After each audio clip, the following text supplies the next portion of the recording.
Ya están, ¿verdad? Ya 47 participantes, creo que ya están todos, ¿no? Ya podemos empezar, somos 49. Bueno, vamos entonces a dar inicio a la sesión de hoy. Buenos días a todas y a todos. Vamos a compartir pantalla. Como vimos la sesión anterior, en esta vamos a tener nuestra segunda sesión de antecedentes. Y en este caso vamos a hablar de la cultura castellana en los siglos XIV y XV. Bueno, hablar de la cultura castellana es obviamente hablar de cristianismo, ¿no? De la religión, hablar de todo el contexto de la cultura caballeresca, porque pues, los conquistadores vienen empapados de esta cultura de la caballería medieval, y es imposible hablar de la cultura sin hablar del tema de la comunicación. Entonces, la clase de hoy va a tratar sobre estos temas, ¿no? Cristianismo, caballería y comunicación. Un aspecto fundamental de la cultura es la comunicación. No hay cultura sin comunicación. Estos son los tres grandes temas de la comunicación. Las redes sociales, es decir, las instituciones, corporaciones, familias, en fin, todo el aparato social que permite que los mensajes lleguen y que los medios, que son los instrumentos de transmisión de los mensajes, pues sean utilizados, ¿no? Las redes pueden ser civiles, en este caso de Castilla es la monarquía, los funcionarios de la monarquía, la nobleza, los mercaderes, las capas medias organizadas en estos municipios y lo que se denomina en la época la plebe, ¿no? Y por supuesto, el otro gran sector de las redes sociales, importantísimo porque es el sector que prácticamente controla los medios, es el sector eclesiástico, ¿no? Obispos, clero secular, frailes, monjas, cofradías, ¿no? En todas las redes eclesiásticas van a conformar una parte fundamental de la comunicación.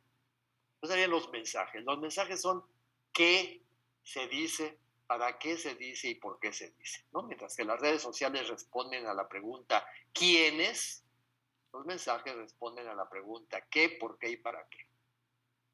Mensajes pueden ser mensajes religiosos, normalmente son los más comunes, ¿no? Teológicos y morales, creencias, valores, y los mensajes van a llenar, los religiosos van a llegar todos los aspectos de la vida. Pueden ser mensajes jurídicos, ¿no? Que están relacionados con normas, mensajes caballerescos como el amor cortés, la aventura, el sentido del honor, o carnavalescos, ¿no? En el mundo de la oralidad, una gran cantidad de mensajes en la vida cotidiana tienen que ver con la risa, el sexo, el animismo, la magia, ¿no? Este mundo, digamos, que todavía sobrevive y persiste a pesar de las fuertes represiones religiosas que sufre, ¿no? La religión cristiana es una religión que considera que la risa, el sexo, todo esto es pecaminoso, ¿no? Y ataca, por supuesto, el animismo, la magia como prácticas demoníacas. Después estarían los medios. Los medios responden a las preguntas ¿cómo? ¿Cómo llegan esos mensajes? ¿Cuándo? Es decir, el tema temporal y dónde, ¿no? El tema espacial, ¿no? Generalmente los mensajes se pueden dar en la plaza, en la calle, en el templo, ¿no? Se pueden dar en una fiesta, en un determinado día del año o en todos los días del año, ¿no? O bien, pues los medios están relacionados pues con el cómo, ¿no? Es decir, cómo se transmiten por medio de la palabra, por supuesto, es un medio fundamental de transmisión, la escritura, las imágenes. Estamos en una sociedad donde la imagen tiene un poder fuertísimo como instrumento de transmisión de mensajes, y por supuesto la fiesta, ¿no? Es el gran medio de difusión de mensajes tanto religiosos como como políticos, las prácticas rituales, ¿no? Y todos los medios están regulados por una normatividad, digamos, que es la retórica. Vamos a hablar de esto un poco también. Vamos a hablar un poco de los mensajes primero, ¿no? La religión está muy vinculada con la guerra, ¿no? Nosotros tenemos una religión, digamos, light, peace and love, una religión que predica el amor al prójimo y el amor a los semejantes y es tolerante. La religión cristiana antes de la era industrial es una religión de cruzada, ¿no? Es una religión que predica la violencia contra los que no son cristianos, el amor entre cristianos, pero la violencia contra los enemigos de la fe, ¿no? Que son satánicos, son demoníacos. Contrasta entre el Dios del Antiguo Testamento, un Dios que pide venganza, ¿no? Y que es muy violento, el Señor de los ejércitos, pues contrasta con este Dios del Nuevo Testamento que es amor y perdón. Además, en estos mensajes, recuerdan, está muy presente el tema del juicio final y del cercano fin del mundo. El fin del mundo se aproxima y el Apocalipsis está en todos lados, ¿no? Todos los mensajes están vinculados con el Apocalipsis. Cuando se descubre América, se piensa que ese es el último espacio donde se va a predicar la fe, y una vez que se predique la fe en todo el mundo, vendrá el final. La religión está, por supuesto, influida fuertemente por la visión agustiniana. Recuerdan la visión de la ciudad de Dios que lucha contra la ciudad de Satanás, una lucha que va a terminar con el triunfo, por supuesto, de los buenos sobre los malos, ¿no? Esta visión, por supuesto, tiene un papel fundamental el mesianismo, es decir, el pueblo elegido. Dios ha escogido a un pueblo elegido en la antigüedad, que es el pueblo judío, pero una vez que haya venido Cristo, la iglesia es el pueblo elegido. Y en este caso, en el caso de España, de Castilla, el pueblo elegido es el pueblo español, ¿no? Es el pueblo elegido para llevar la fe a todo el planeta y luchar contra las fuerzas del mal, ¿no? Los turcos, los musulmanes, los herejes, las brujas, la idolatría. La salvación solo está en la iglesia, ¿no? Todos los que no se bautizan se van a condenar. Y la visión agustiniana y la visión eclesiástica es que todos son súbditos de un rey y fieles borregos obedientes de una iglesia, ¿no? El borreguismo es una idea fundamental porque los borregos no pueden cuestionar al pastor, ¿no? Si no se convierte en la oveja negra, ¿no? La oveja que se va, ¿no? Todos esos mitos están funcionando a nivel inconsciente, ¿no? Vamos a ver imágenes, por ejemplo, de este borreguismo. Y el imperio universal, el imperio español, que va a ser un imperio universal, tiene una sola cabeza legítima, que es el rey, y una cabeza espiritual, que es el papa, ¿no? Ambas están siendo cuestionadas por la Reforma Protestante, como vamos a ver. Este cuadro que se encuentra, es un enorme mural que se encuentra en la iglesia, en el convento de Santo Domingo, en Santa María la Novella, en Florencia. Es muy interesante porque nos muestra todos estos discursos, ¿no? El discurso del celestial: Dios es un rey, un emperador en el cielo, lo cual sacraliza la tierra. Los dominicos están aquí confesando y mandando las almas al cielo, es un cartel publicitario de la orden, ¿no? Aquí están escenas del buen gobierno, ¿no? La armonía de una sociedad cristiana, lo que se llama la policía cristiana, de la que vamos a hablar después. La policía cristiana es una forma jurídica en la cual está implicado todo el orden, ¿no? La edilicia, es decir, el buen gobierno, la armonía, el amor entre los vecinos, la administración de justicia, las organizaciones comunitarias, las cofradías, las hermandades, ¿no?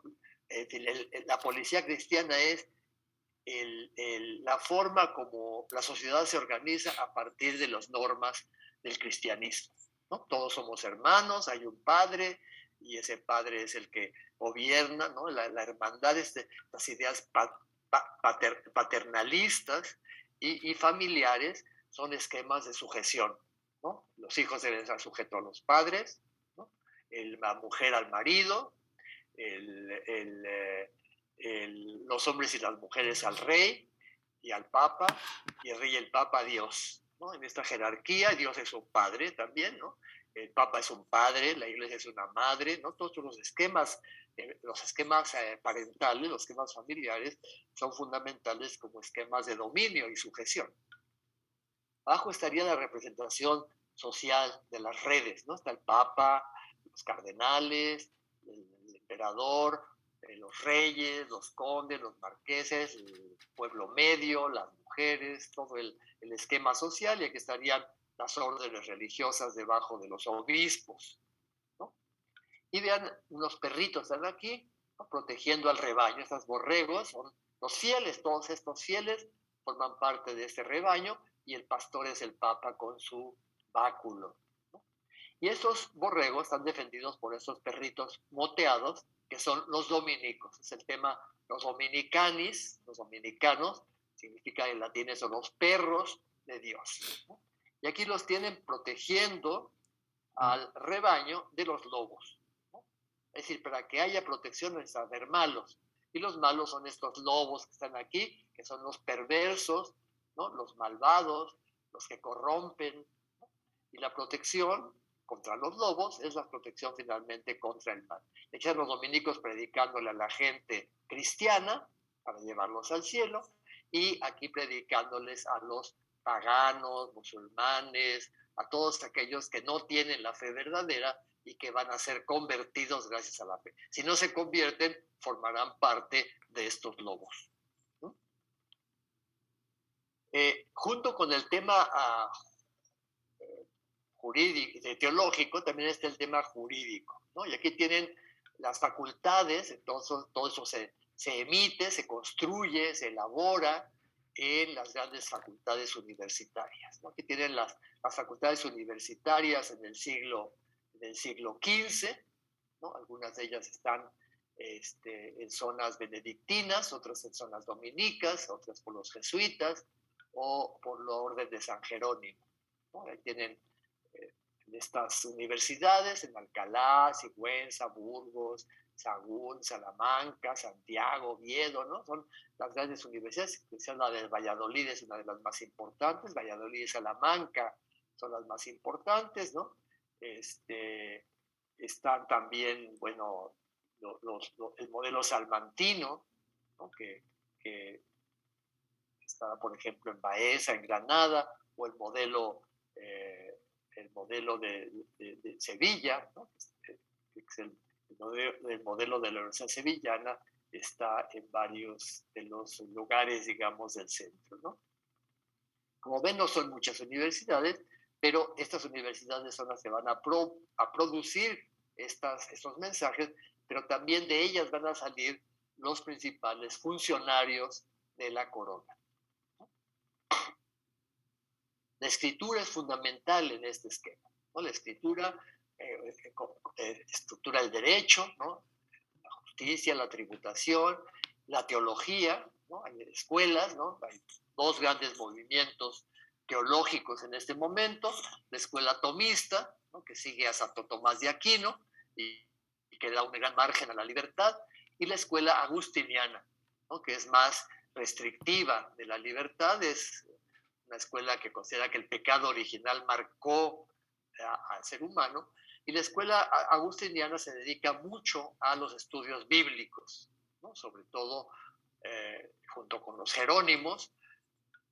Los agustinos eran los grandes promotores de los estudios de la Biblia. Después, junto con esas escuelas, están una serie de movimientos que se conocen como movimientos de renovación cristiana, encabezado sobre todo por este personaje, Erasmo de Róterdam, ¿no? Que será el gran promotor de este movimiento, y que tendrá manifestaciones en toda Europa, ¿no? Y seguidores en toda Europa. el movimiento tiene que ver con un rescate de la antigüedad clásica y, por supuesto, con un regreso al evangelio primitivo, ¿no? La búsqueda de la lectura de la Biblia en lenguas vernáculas, una crítica feroz al culto a las reliquias, a las imágenes, a los santos, ¿no? Una promoción de la oración mental, ¿no? De estos movimientos de renovación cristiana va a salir pues la reforma, ¿no? Muchos de las banderas que promueve Erasmo, ¿no? Como la lectura de la Biblia, la crítica a los cultos externos y una religión más moral que ritual. Eso lo va a tomar el luteranismo, el calvinismo y todas las religiones cristianas que van a nacer con la reforma.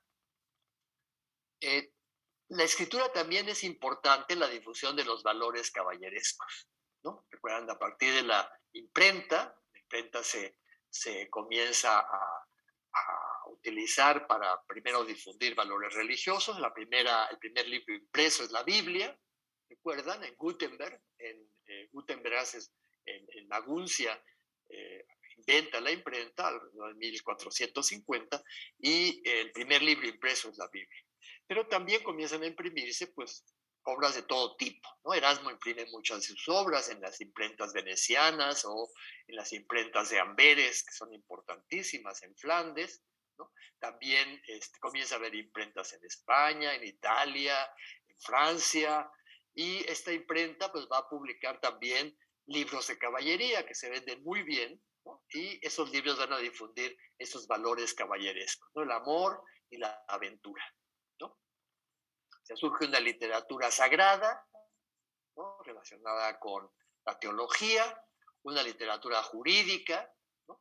Y una literatura, digamos, entretenimiento o profana, que estaría relacionada con todos los valores caballerescos, ¿no? Poesía, teatro, y por supuesto, bueno, incluso la música comienza a ser impresa también en este momento, ¿no?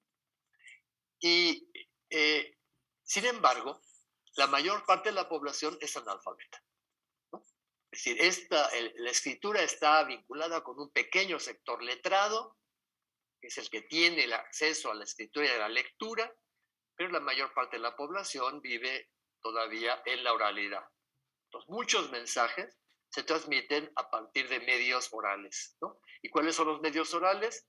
Hemos visto el sermón, la fiesta, las imágenes pintadas en las iglesias, los aparatos que el Estado utiliza para mostrar su poder, generalmente también relacionados con la fiesta, y todo el ámbito de la oralidad está regulado por una, digamos, disciplina que se estudia en la universidad, en la Facultad de Artes, y que se llama la retórica, ¿no? La retórica es la que modela todos estos discursos, cómo se deben decir, a qué hora, cómo debe ser el orador, cuál actitud debe tener el orador, cómo este orador debe transmitir los mensajes, para hacerlos más efectivos, etcétera, etcétera. Tienen aquí algunas imágenes, vamos a ver cómo esos mensajes se transmiten. Aquí el tema de la justicia, ¿no? La Catedral de León aparece una figura con una espada, que es la justicia vindicativa, es decir, la justicia que castiga, ¿no? Y por otro lado una balanza, que es la justicia distributiva, ¿no? La justicia que equilibra, que da a cada quien lo que le corresponde, ¿no? Entonces, castigo, ¿no? Con la pena de muerte, por ejemplo, ¿no? A los delincuentes, y equilibrio, ¿no? Son los dos temas de la justicia. Además, la alegoría, es una alegoría, ¿verdad? La retórica utiliza mucho las alegorías, los modelos, las analogías para difundir sus mensajes. Vamos a hablar un poco después de la retórica, pero aquí es muy claro que el mensaje es que la corona, es decir, el rey, es el que tiene en sus manos la justicia, ¿no? Y el rey ve. Pero vean, 100 años después, esta imagen de la misma justicia, pero ciega, ¿no? En una sociedad democrática, en este caso es en en Holanda, donde la justicia no debe ver a quién se la administra, porque todos son iguales ante la ley. Aquí no. Aquí los nobles, los clérigos son superiores y reciben un tipo de justicia distinta a los plebeyos. ¿Sí? El noble no puede ser juzgado en público, el clérigo jamás va a ser juzgado en público, ¿no? Etcétera. Vamos a ver cómo estos mensajes se dan en una gran cantidad de formas y a veces son contradictorios, ¿no? Por ejemplo, Erasmo tiene una fuerte crítica contra los frailes, ¿no? Dice que son unos ignorantes, que ni siquiera saben latín, que son unas personas que nada más buscan su beneficio y no el beneficio de los demás, ¿no?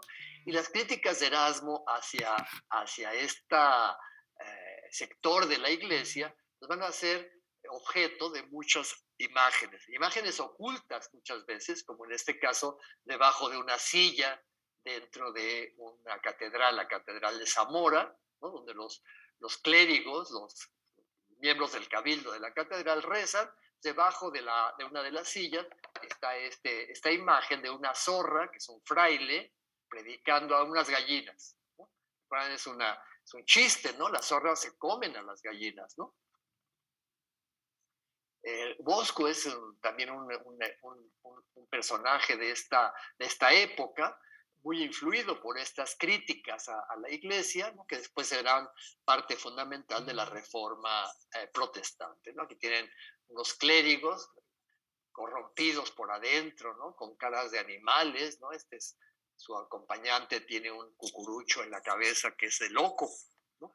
Tienen un hombre que está en el infierno y una marrana vestida de monja lo está besuqueando, y en sus piernas tiene la bula de Santa Cruzada, que compró para librarse del purgatorio, pero que no le sirvió de nada en el infierno, ¿no? Entonces, en otra crítica a las indulgencias, todas estas críticas que va a hacer la reforma protestante después.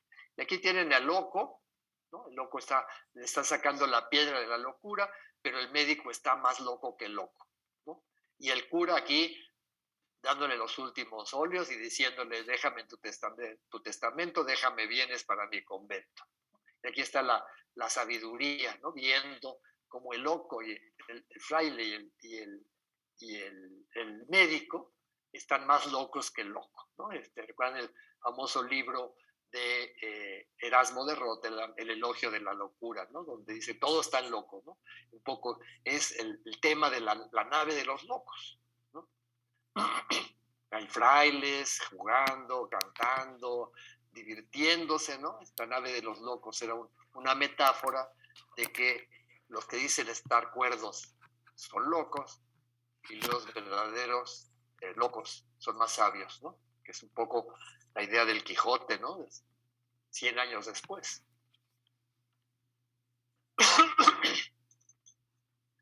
En el mundo que estamos viendo, en los siglos XV, XVI, hay una confrontación de valores, confrontación muy brutal de valores, porque por un lado están los valores cristianos que vienen de la Edad Media, valores que hablan de pureza, de renuncia, de abstinencia sexual, de entrega al ascetismo, de entrega al ayuno, a la abstinencia. Y por otro lado están los valores que están siendo promovidos por el rescate del mundo clásico, ¿no? Es decir, los valores caballerescos, las hazañas guerreras, ¿no? La fama, la gloria, ¿no? Cuando la iglesia dice: no tienes que buscar la fama, porque lo importante es pensar en el más allá, el más acá no me importa, ¿no? En cambio, los valores caballerescos están hablando: la fama es importante porque se mantiene en la memoria de los hombres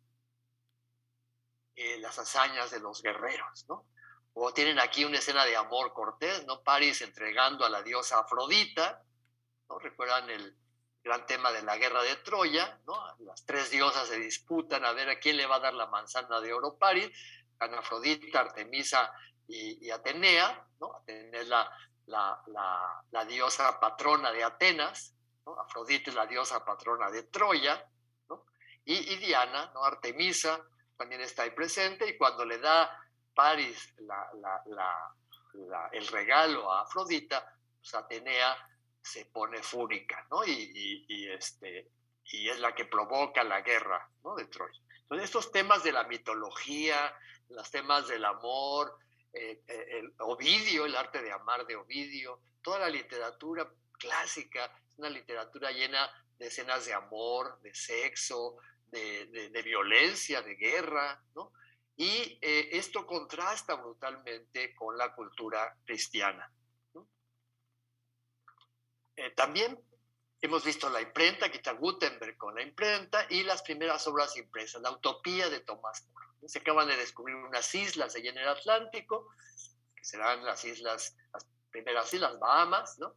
Y entonces Tomás Moro, este sabio y erudito inglés, que es el canciller de Enrique VIII, va a escribir un libro que se llama La Utopía. En esas islas hay un lugar donde todo es felicidad porque no hay propiedad privada, ¿no?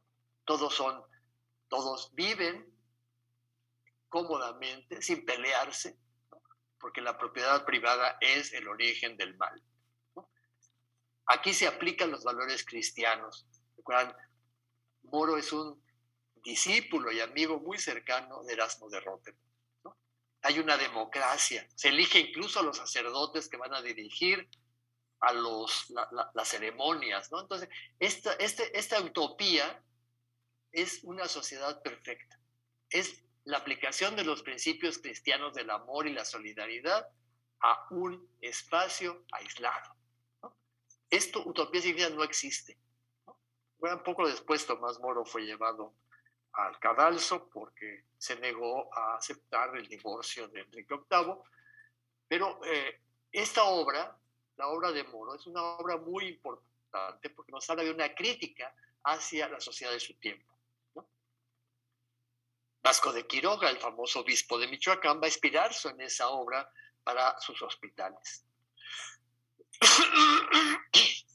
Tenemos también aquí otra figura que va a ser muy representativa de este periodo de contrastes, ¿no? Es el cardenal y arzobispo de Toledo, un franciscano llamado Fray Francisco Jiménez de Cisneros, que fue consejero de la reina Isabel, confesor, ¿no? Durante un tiempo, cuando muere Isabel, es regente del reino. Es un hombre muy apegado al ideal franciscano, ¿no? Vive muy austeramente a pesar de ser obispo y después cardenal. Y él promueve una universidad, la Universidad de Alcalá de Henares, que es una de las universidades más, digamos, humanistas que hay. En Alcalá de Henares hay sabios que hablan griego, latín, hebreo. Hay varios judíos conversos trabajan en esa universidad. Y gracias a este grupo, este equipo, Cisneros va a poder hacer una Biblia con los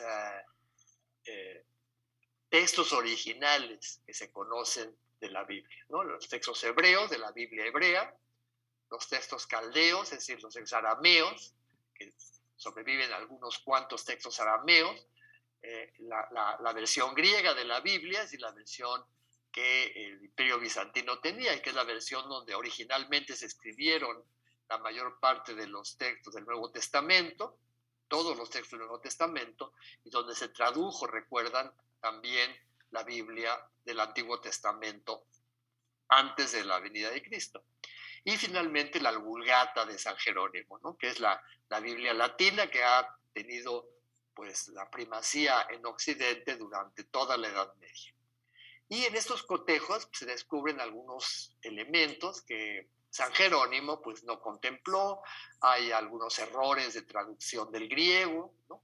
Y por supuesto pues hay hebraístas, hay judíos conversos que conocen perfectamente la Biblia en hebreo y que la cotejan con la Biblia católica, ¿no?, en griego y en latín, y también ahí van a surgir varios problemas, ¿no? Entonces tenemos aquí un fascinante experimento de análisis textual, ¿no? Y esto va a ser obra pues de un grupo selecto de intelectuales, ¿no?, obviamente apoyados por el cardenal Cisneros. También Cisneros, recuerdan, va a llevar a cabo una reforma de las órdenes religiosas, etcétera, etcétera. Junto con Cisneros, la otra gran orden, junto con los franciscanos, la otra gran orden que también tiene un gran impulso en este momento es la orden de San Jerónimo, ¿no? Aunque San Jerónimo es el traductor de la Biblia, él no creó una orden religiosa, pero en el siglo XV va a surgir un proyecto de orden que se dedica precisamente a la Sagrada Escritura. En este cuadro que se encuentra en el Museo Lázaro Galdiano en Madrid, se pinta a San Jerónimo como el padre de la orden, ¿no? Están sus miembros estudiando la Biblia, ¿no? San Jerónimo fue muy importante tanto en España como en Portugal, fue gran promotora del ingreso de judíos conversos, ¿no? Muchos judíos conversos participan en esta orden, muchos de los miembros del claustro de Alcalá eran judíos conversos. El primer arzobispo de Granada, Alonso de Talavera, era un judío converso y Jerónimo. Los primeros que tradujeron la Biblia al castellano, Cipriano de Valera y Casiodoro de Reina, eran jerónimos. O sea, estamos ante una orden de avanzada en muchos sentidos, ¿no? Una orden que está aplicando una serie de valores intelectuales a la fe, ¿no? Claro, cuando viene la Inquisición, ¿no? Y se funda la Inquisición por Isabel, pues muchos otros judíos conversos van a comenzar a ser perseguidos y la orden va a cambiar radicalmente, ¿no? La orden jerónima que se hace cargo, por ejemplo, del monasterio del Escorial, ya no es esta orden que se dedicaba a todos estos trabajos, ¿no? Vean aquí parte de esa renovación cristiana, de este humanismo, está relacionado con el rescate del mundo clásico, ¿no? Y aquí tienen uno de los grandes temas, es las sibilas, que son mujeres profetisas que recibieron el mensaje cristiano antes de la llegada de Cristo, ¿no? Igual que Dios mandó a los profetas que profetizaran la llegada de Cristo, también mandó al mundo pagano, a las sibilas, para que profetizaran a Cristo, ¿no? El tema de las sibilas no va inventado, por supuesto, estas mujeres no existieron, ¿no? Los textos que surgen en el siglo VI, ¿no? Los libros sibilinos, ¿no? Donde habla de estas supuestas profecías, totalmente inventadas, ¿no? Igual que las famosas sibilas, ¿no? Que no se sabe en realidad lo que dijeron ni qué decían, pero esto fue un tema para rescatar el mundo clásico y cristianizarlo, ¿no? De alguna forma el mundo clásico también recibió mensajes cristianos, igual que el mundo judío, ¿no? Bueno, Castilla va a estar en un lugar privilegiado en todas estas, digamos, difusiones de mensajes de todo tipo, ¿no? Mensajes hemos visto teológicos, mensajes jurídicos, mensajes humanísticos sobre la antigüedad clásica, mitologías, autores clásicos y mensajes relacionados con la caballería, ¿no? Castilla es un territorio, recuerdan, que está al final de Europa, ¿no? Es un territorio que recibe fuertes influencias de Italia a través del Mediterráneo. Muchos italianos viven en España porque Sevilla es un puerto importante de comercio y la corte de Isabel ha atraído a una gran cantidad de italianos, ¿no? Pedro Martí de Anglería, muchos de los descubrimientos de América han sido promovidos por italianos, como Américo Vespuccio, como Cristóbal Colón, ¿no?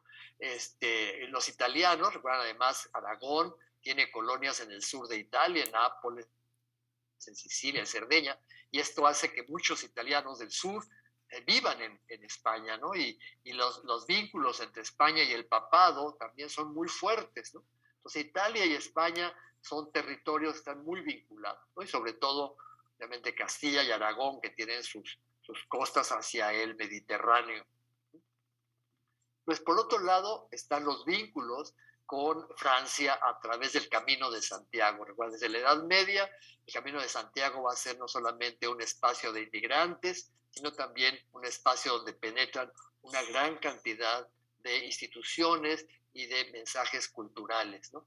Por ejemplo, entre otros, el arte románico, el arte gótico, la Orden de Cluny, por supuesto, las universidades francesas entran a través del Camino de Santiago, la teología, Santo Tomás de Aquino, todo el aspecto jurídico que surge en Bolonia y en las universidades italianas, todo entra a España también por esta vía, ¿no? Y por supuesto, pues los contactos con el norte de Europa, ¿no? Recuerdan que la zona de Flandes, una zona muy próspera desde el punto de vista económico, pero también cultural, ¿no? Allí en esa zona, en Holanda, nació Erasmo de Rotterdam, por ejemplo, ¿no? Un movimiento que se llama la Devoció Moderna, un movimiento que busca una mayor participación de los laicos en la vida religiosa, un movimiento que busca la educación de la infancia, de la niñez, como parte de los cambios en la vida religiosa. Por supuesto, una visión que sobre la cual se va a basar Erasmo, de que el verdadero cristianismo se basa en la caridad y el amor al prójimo, ¿no? Entonces, mensajes van a tener aquí en esta zona de Flandes una gran influencia. Es la zona culturalmente más avanzada de Europa, ¿no? Junto con el norte de Italia.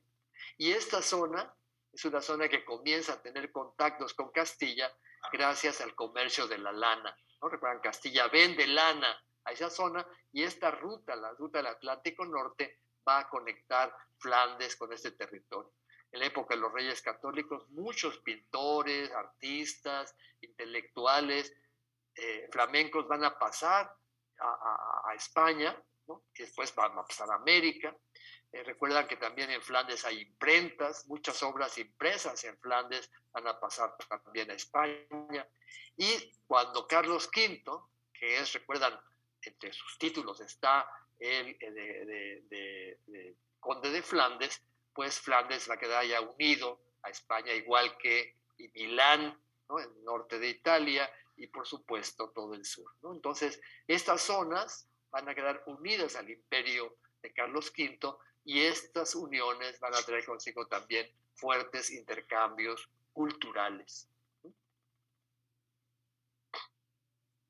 Vamos a ver después, cuando Inglaterra se pasa al bando de la reforma, ¿no? Con el anglicanismo, vamos a ver muchos católicos ingleses e irlandeses, ¿no? Porque Irlanda va a formar parte en el siglo XVI ya de Inglaterra, que son católicos, van a mandar a sus hijos a estudiar a Valladolid, ¿no? Donde se van a educar muchos sacerdotes irlandeses e ingleses, ¿no? Que van a regresar después a predicar, aunque está prohibido, y van a ser incluso martirizados en Irlanda y en Inglaterra, ¿no? Tenemos entonces una situación cultural muy difundida, digamos, en esta Europa del Renacimiento, ¿no? Que tienen un tema.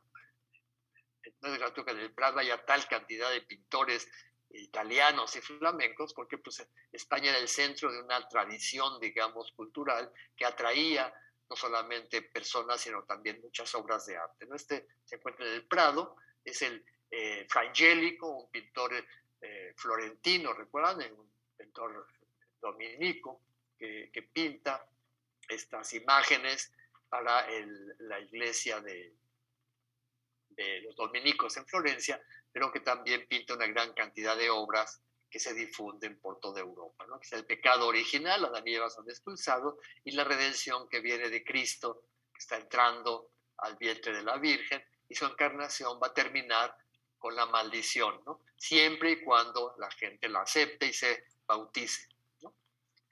El tema también muy difundido en la teología, el tema del cielo, el purgatorio y el infierno, está representado aquí con Dante, ¿recuerdan? La Divina Comedia, que también tendrá un gran éxito.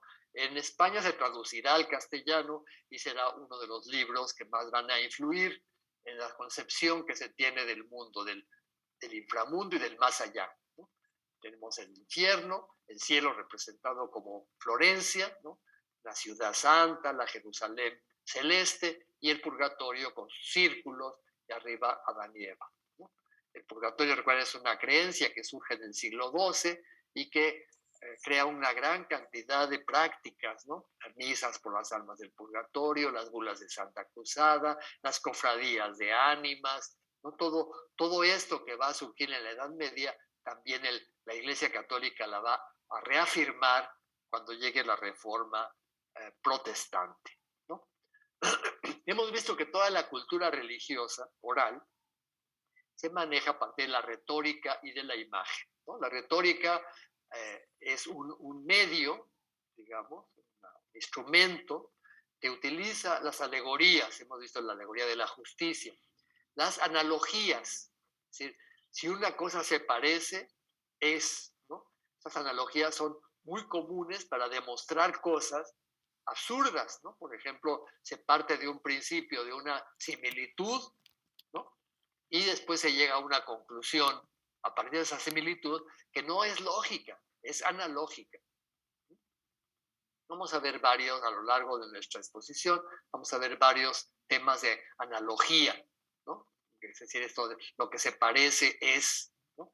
El tema de la guadalupana es un tema muy claro sobre estas analogías, ¿no? La guadalupana es una mujer apocalíptica, y entonces la guadalupana fue vista por San Juan en el Apocalipsis, ¿no? La mujer vestida de sol que vio San Juan era la guadalupana.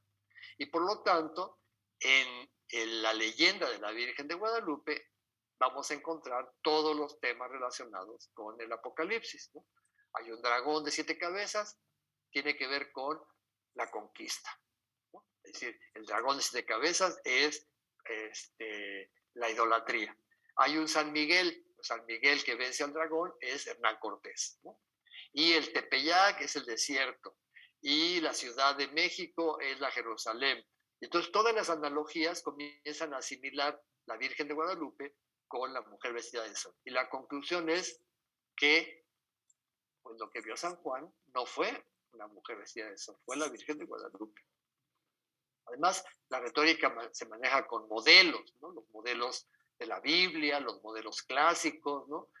¿Quién puede reflejar la perfección del buen guerrero, ¿no? Pues Julio César. Pues todos los modelos de buenos guerreros se van a remitir a Julio César, a Alejandro Magno, ¿no? El modelo del paraíso terrenal pues va a ser el jardín del Edén del Génesis. El modelo perfecto de ciudad será la Jerusalén que describe San Juan en el Apocalipsis, ¿no? Es decir, los modelos de santidad serán San Francisco, Cristo, por supuesto, los mártires, ¿no? Es decir, el mundo se maneja a partir de la retórica. Una retórica muy simplificada, ¿no? Porque la retórica se maneja en fenómenos binarios, ¿no? Bien, mal, bueno, malo, hombre, mujer, día, noche, oscuridad, luz, ¿no? Y sus explicaciones son simplistas porque llegan a las masas que solo piensan en imágenes y en binarios. Además va dirigido a la emotividad, ¿no? Se teatraliza, ¿no? No solamente el punto de vista de la plática, ¿no? Sino hay teatro, hay fiesta, ¿no? Las imágenes teatralizan para llegar a el mundo emotivo, ¿no? Cuanto más llanto, lágrimas, miedo, terror, amor despierten, mejores son los mensajes, ¿no? Los mensajes no tienen nada que ver con la razón, tienen que ver con la emotividad, ¿no? Y con el didactismo, ¿no? La retórica básicamente se dedica a enseñar comportamientos morales para la salvación, ¿no? Es lo único que le interesa. Y para eso utiliza la emotividad y utiliza, pues, lo que se llama la espectacularidad y una forma más eficiente de que los mensajes lleguen a las masas es que las deleiten, ¿no? que sean entretenidas, ¿no? Y en este cúmulo de mensajes están las vidas de los santos, ¿no? Los objetos, las reliquias, ¿no? Las medallas, los escapularios, los rosarios, ¿no? Todo este bombardeo que todos los días a los hombres y mujeres de estos territorios analfabetas reciben, ¿no? Creen en milagros, creen en el poder de las reliquias para sanar, para transformar al mundo. Los santos hacen milagros, ¿no? Los santos son insólitos, ¿no? Hay una Santa Úrsula que fue acompañada por 11,000 vírgenes, ¿no? Eso es imposible, nadie recorre territorios enormes con 11,000 personas, es imposible sostener a 11,000 personas, ¿no? Imagínense la cantidad de alimento, la cantidad de recursos que consumen 11,000 personas, es absurdo, ¿no? Y sin embargo, pues la gente cree en Santa Úrsula, ¿no? O creen en estos milagros absurdos que los santos supuestamente realizan, ¿no? Las luchas contra las fuerzas del mal, el demonio, ¿no? Que está presente en todos lados. Todo esto va a ser difundido gracias a la retórica, ¿no? Pero, sin embargo, no todos los sustratos mágicos pueden ser cristianizados, ¿no? Piensen que estamos en un mundo donde existen todavía muchos elementos de la antigüedad e incluso de la prehistoria, ¿no? La creencia en duendes, en hadas, en fantasmas, todo esto sigue vivo.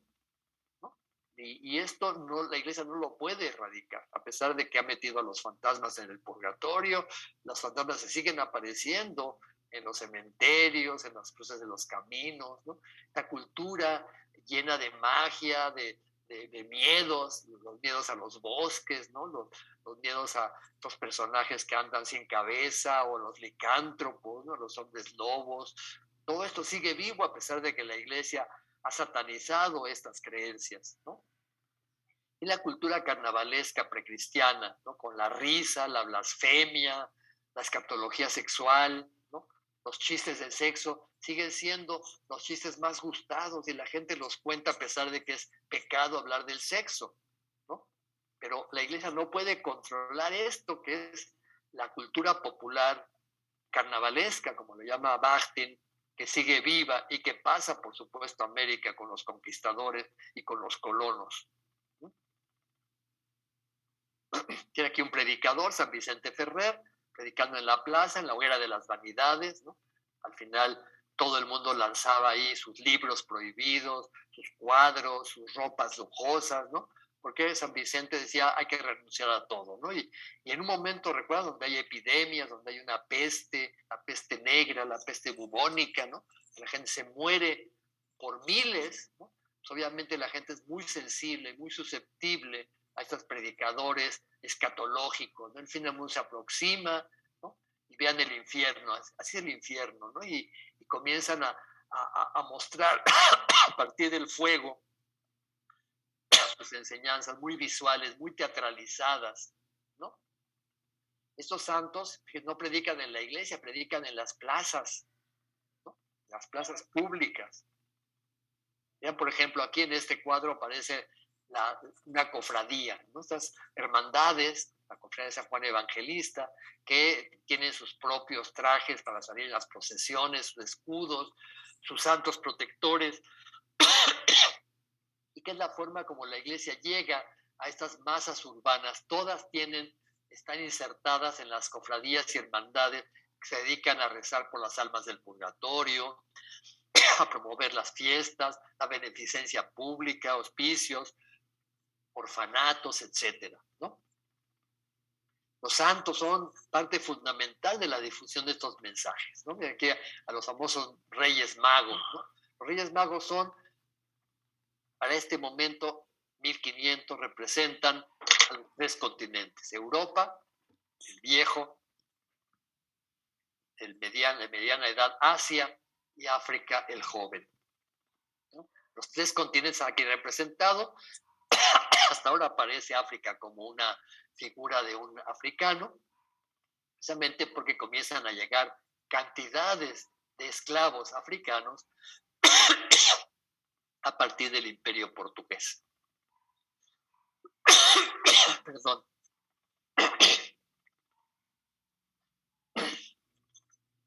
Obviamente esta religión, hemos visto, es una religión llena de emotividad, ¿no? Y aquí tienen estos pasos que circulan en la Semana Santa, ¿no? En las iglesias, en las calles, en las plazas, muestran pues esta teatralización de la Virgen desmayada sobre el hombro de San Juan. Aquí está María Magdalena limpiándose, estazonándose, ¿no? Estamos ante una teatralización de la muerte de Cristo, ¿no? En un paso que se encuentra en el Museo de Valladolid y que salía durante las procesiones de la Semana Santa, ¿no? La exaltación de la muerte y pasión de Cristo, ¿no? Recuerdan, aparece esta Verónica, ¿no? Que es una mala traducción del vero ícono, que se veneraba en Bizancio. El vero ícono era el verdadero rostro de Cristo, y en Occidente no sabían que era el vero ícono. Entonces inventaron que Verónica, el vero ícono, era una mujer, y esa mujer puso su paño para cubrir el rostro de Cristo y limpiarlo, y quedó ahí plasmado el rostro de Cristo, ¿no? Y esta es una de las reliquias que se guarda en la iglesia de San Pedro del Vaticano, ¿no? Una reliquia inventada, obviamente. Y aquí tienen a Cristo con todas sus llagas, ¿no? Una iglesia en Suecia, donde aparece el bueno de blanco, está rezando el rosario, pidiendo las llagas de Cristo, ¿no? Y la mala oración, que está pidiendo bienes materiales, ¿no? Comida, ropa, riqueza, caballos, ¿no? Esto no debe ser, ¿no? Por estar de negro, ¿no? Es una mala oración. La buena oración es: pídele a Cristo sufrimiento. Pero eso es absurdo. ¿Quién pide sufrimiento, no? Salvo las monjas, ¿no? La gente pide, pues, cosas materiales, ¿no? No pide sufrimiento. Tienen aquí una culpabilización general. Todos somos culpables del sufrimiento de Cristo. Por eso están todos estos objetos que hieren a Cristo, y esta que es una tijera para cortar la lana de las ovejas. Todo hiere a Cristo. Es decir, todo el día estamos pecando y renovando la pasión, ¿no? Es una culpabilización general que obviamente genera la necesidad de oraciones, sacrificios, limosnas, ¿no? Comprar días, meses y años en el purgatorio, etcétera, etcétera, ¿no? Y aquí tienen los primeros síntomas de herejía, ¿no? Una trinidad trifacial, ¿no? Es decir, tres personas distintas en una sola cara, lo cual pues era una herejía, ¿no? Porque son tres personas distintas. Y por supuesto la idea de cruzada, esta idea de Cristo como cruzado, es una idea que pues, contravendría todo lo que es la Biblia, ¿verdad? Cristo habla del amor al prójimo, de que si te dan una bofetada en una mejilla, pon la otra. ¿No? La cruzada es que son seguidores de Satanás, ¿no? Y es perfectamente legítimo hacerles la guerra o llevarlos a la hoguera. Aquí la Virgen protegiendo bajo su manto a las monjas y a los reyes, ¿no? En el monasterio de las Huelgas, un monasterio donde profesan monjas de la realeza, ¿no? Tiene la Virgen de la Misericordia protegiendo a los reyes, deteniendo las flechas que lanza el demonio y protegiéndolas de los libros prohibidos que carga este demonio sobre sus hombros.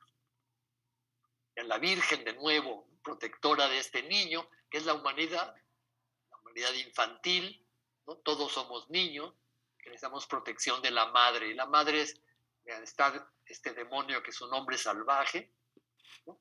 Que está tratando de tentar al niño, que es la humanidad, y la Virgen con un garrote, úchala, ¿no? Es un pobre diablo, ¿no?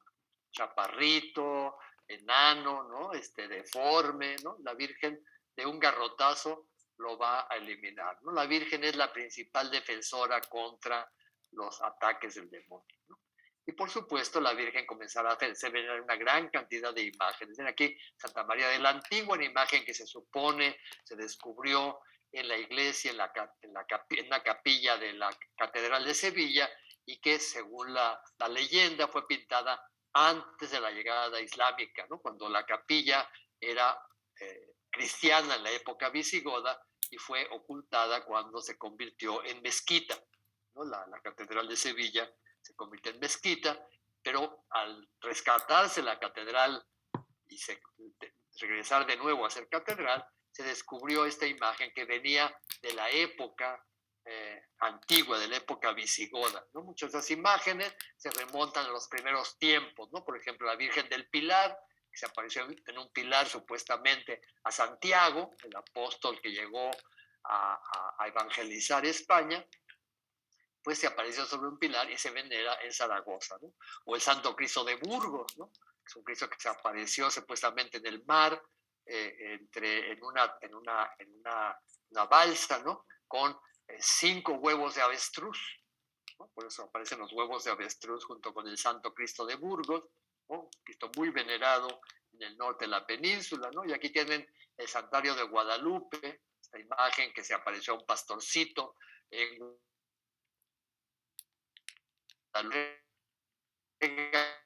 de San Jerónimo.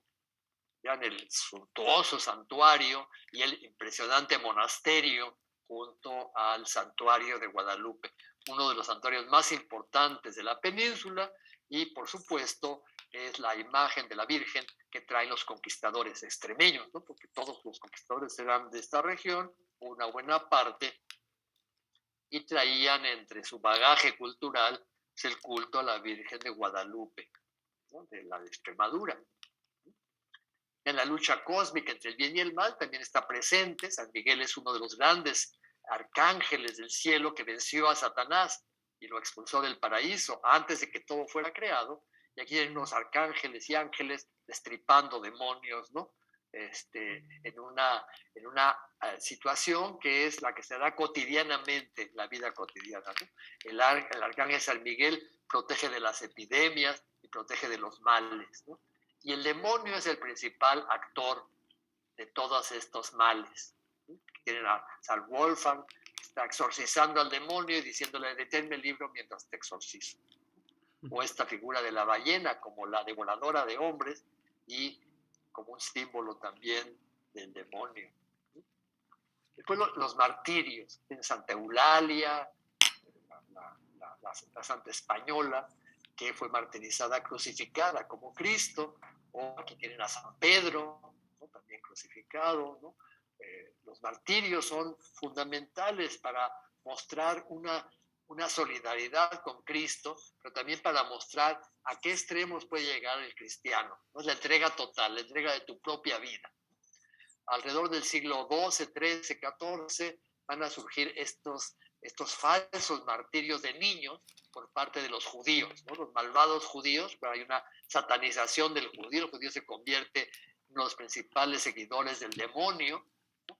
Y esos judíos martirizan niños como si fueran Cristo, ¿no? Les sacan, recuerdan la idea de que los judíos fueron los que torturaron a Cristo, ¿no? Fueron los que mataron a Cristo, ¿no? Entonces, esta idea va a generar, por supuesto, mucho odio hacia los judíos y va a generar también las grandes matanzas de judíos, la expulsión, la llevada a la hoguera de muchos judíos, y muchos de ellos acusados de haber torturado niños, ¿no? Lo cual es pues, una gran mentira, ¿no?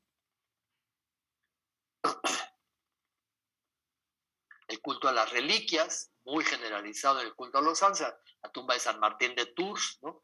Las reliquias hacen milagros, los santuarios, tocar el cuerpo del mártir o del obispo santo, o polvito de la tumba, disolverlo con agua, le daba la posibilidad a los que estuvieran cerca de estas tumbas de sanar, ¿no? Vean, bueno, las reliquias aumentaron. Una de las grandes críticas que hace Erasmo de Róterdam y sus seguidores es el culto a las reliquias, que llegan a ser verdaderamente absurdas, ¿no? En Europa se veneran 3 cabezas de Juan Bautista, ¿no? Esta es la de Amiens, ¿no? Hay otras cabezas de Juan Bautista en otros lugares. O sea, decía Erasmo, bueno, si Juan Bautista tuvo 3 cabezas, ¿no? O alguna de las 3, otras 3 son falsas, ¿no? Pues este culto a las reliquias como las gotas de leche de la Virgen, suspiros de San José, plumas del Espíritu Santo, ¿no? Plumas de San Miguel, todas las absurdas veneraciones de esa reliquia, pues llevan a los críticos a mostrar pues una actitud pues muy reservada, ¿no? El culto a la reliquia siguió en el barroco. Vean aquí, en un altar barroco está la reliquia antigua, ¿no? de una mártir.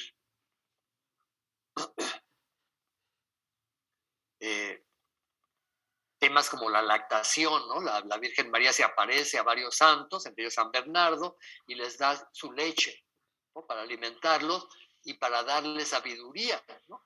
O vean el matrimonio místico entre Santa Catalina de Alejandría y Cristo, ¿no?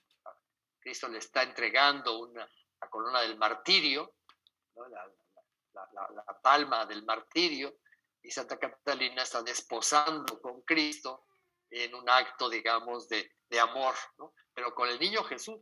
Esta otra Santa Catalina, la de Siena, ¿no? La de Alejandría era de la antigüedad, del cristianismo primitivo. Santa Catalina de Siena es una terciaria dominica del siglo XIV que le chupaba las llagas a los leprosos, ¿no? Viendo en los leprosos a otro Cristo. Y este acto tan asqueroso, ¿no? Porque pues, ¿qué les hacía chupándole las llagas, ¿no? Nada más contaminarse, pero Cristo en la noche se le aparecía, le decía, chupa de aquí de mi llaga, ¿no? Te has ganado, digamos, tomar la sangre directamente de la fuente, ¿no? Y esto es un grabado. Santa Catalina de Siena fue la que logró que el Papa regresara a Roma después del cautiverio de Aviñón, y por supuesto fue una de las grandes promociones del papado de Roma, cuando finalmente se termina esta cisma entre Roma y Aviñón, y los papas regresan a Roma, ¿no? Entonces, Catalina de Siena fue muy promocionada, tanto por orden dominica como por el papado, como la gran promotora del papado romano. Ven aquí en nuestra imagen, interesantísima, de Ruguete. La imagen se está pintando alrededor de 1492. Esta imagen aparece Santo Domingo como inquisidor, lo cual era falso, ¿no? Santo Domingo murió antes de que se fundara la Inquisición, pero aparece como inquisidor en un auto de fe, y unos judíos están aquí siendo quemados en la hoguera, ¿no? Este auto de fe fue un auto que se realizó en 1492. Fray Tomás de Torquemada, que era el inquisidor mayor, que era el dominico encargado de la Inquisición, organizó toda una pues falsa descripción de una tortura de un niño, el Santo Niño de la Guardia. El niño de la Guardia, el niño que desapareció.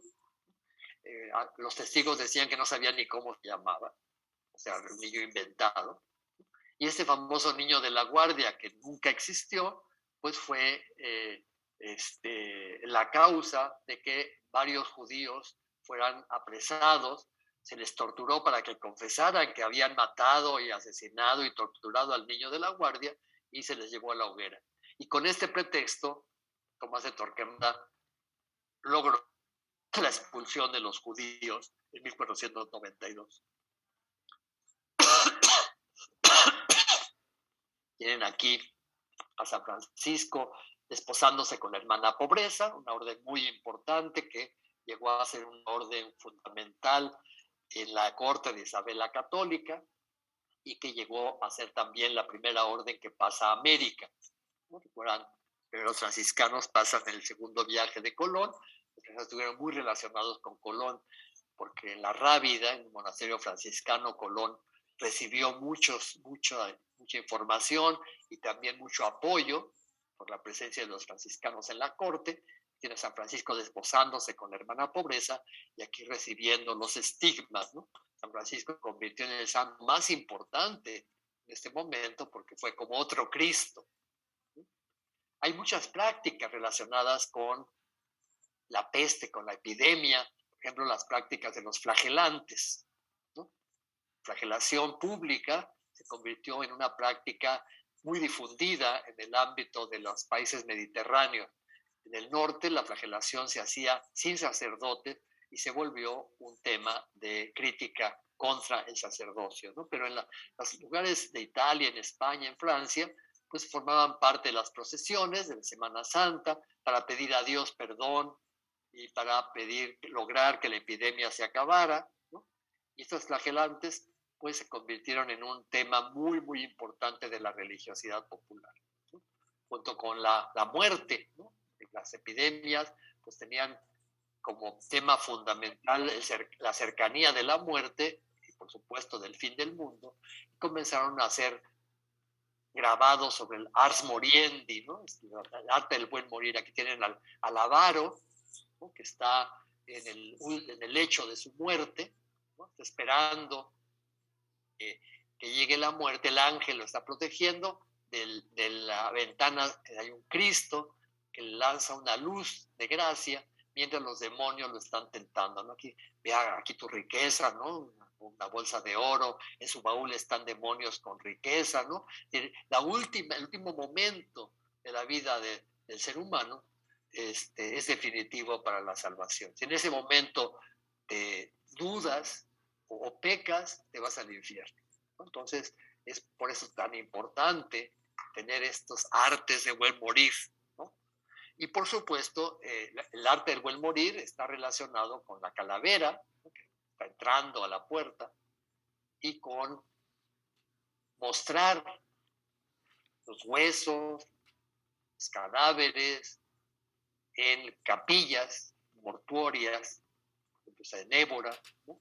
Todavía se conservan, ¿no? Muchas iglesias tenían esas capillas, osarios, donde se ponían las calaveras, los huesos, en las paredes para que la gente los viera. Ese es un memento mori, ¿no? Recuerda que te vas a morir. El miércoles de ceniza, la gente recibe la ceniza en la frente. Eres polvo, eres ceniza, ¿no? Recordándote que eres mortal, ¿no? Y pues viene la Semana Santa para pensar la muerte como parte de nuestra vida, ¿no? Pero lo más importante de la muerte es el más allá. ¿Qué va a pasar después de la muerte, ¿no? Tienen al muerto, ¿no? Sepultado, ¿no? Y Dios como un emperador con la espada. Recuerda, la espada es el símbolo de la justicia, ¿no? Y el globo es el símbolo del imperio sobre el mundo, su corona imperial, ¿no? Dios viene a juzgar a este personaje que está muerto, pero más que a su cuerpo, a su alma, ¿no? A su alma ya se le lleva un demonio. Este demonio está detenido por el ángel que lo agarra del cabello y le dice, momento, ¿no? El alma tiene que ser juzgada, ¿no? Y viene un juicio individual. Dios dirá si esa alma se va al infierno o al purgatorio, ¿no? El cielo solamente es para unos cuantos, ¿no? Para los que vivieron toda su vida como los santos, ¿no? Pero la mayor parte de los mortales tiene que pasar a fuerza un largo periodo de miles de años en el purgatorio. Ese periodo puede ser un periodo más o menos corto si dejas limosnas, misas por tu alma, etcétera, etcétera, ¿no? El infierno es algo terrible. Vean, por ejemplo, esta representación del infierno en el Museo Antiguo de Lisboa, de arte, ¿no? Donde aparecen este hombre y esta mujer atados, ¿no? Los que vivieron en el pecado de la lujuria, y esta demonia que les está pinchando, ¿no? Este otro, que es un avaro, están echando aceite hirviendo en la boca, ¿no? Estos están como cabritos al pastor, ¿no? Asándose en una parrilla, y los demonios están aquí con sus fuelles, y estos están en un gran caldero, ¿no? Algunos son sacerdotes, tienen la tonsura, un gran caldero, y vean aquí otros que están también aquí condenados y torturados por demonios y demonias, ¿no? Que están dirigidos por que es un demonio vestido con unas plumas de América, ¿no? Demonio americano.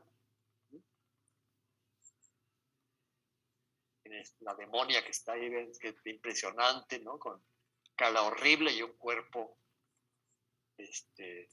femenino. Y Giotto pinta en el infierno, en la Basílica de San Francisco en Asís, y vean al demonio que devora por la boca y arroja por el ano a la gente, las destroza, los hace como muñequitos, ¿no? Todos los horrores que describe Giotto en su imagen del demonio están inspirados en Dante, la famosa Divina Comedia. ¿Por qué la gente tiene miedo a esto? Porque todos los días ve esto, ¿no? La gente ve cómo los delincuentes son ajusticiados, son decapitados, son destrozados, desmembrados, son llevados a la hoguera, ¿no? Son ahorcados, se les sacan los ojos, se les sacan las vísceras vivos, ¿no? Es decir, estas terribles torturas que ejerce la justicia, tanto civil como eclesiástica, ¿no? Tanto la Inquisición como la justicia civil ejercen estas cosas terribles contra los herejes, contra los delincuentes, contra los ladrones, asesinos, contra los rebeldes, contra los que atacan el orden establecido. Esto es un espectáculo cotidiano para la gente de esta época, desde la Edad Media. Por supuesto que esto va a ser lo que se va a explotar al hablar del infierno, ¿no? Esto es lo que la gente ve cotidianamente y nadie quiere sufrir estos horrores en su carne, ¿no? Por eso, a través del miedo se puede controlar y se puede motivar un buen comportamiento, o por lo menos que se paguen misas por las almas del purgatorio para pasar rápido por el purgatorio y no ir al infierno, ¿no? Todo eso está inmerso, recuerdan, en un mensaje relacionado con el Apocalipsis, ¿no? El Apocalipsis, el gran libro de este momento. El fin del mundo se aproxima, ¿no? Que tienen a San Juan recibiendo del ángel los mensajes de lo que va a haber en el Apocalipsis. Una mujer que es la gran prostituta montada sobre el monstruo de las 7 cabezas, arroja sangre por la boca, ¿no? Y trae el cáliz de la perdición, ¿no? Frente a ella, una mujer vestida de sol, con la luna bajo sus pies y coronada de estrellas, que es la Inmaculada Concepción, es la forma de representar este dogma de que la Virgen fue concebida sin la mancha original del pecado original de Adán y Eva desde la eternidad. Es decir, desde que Dios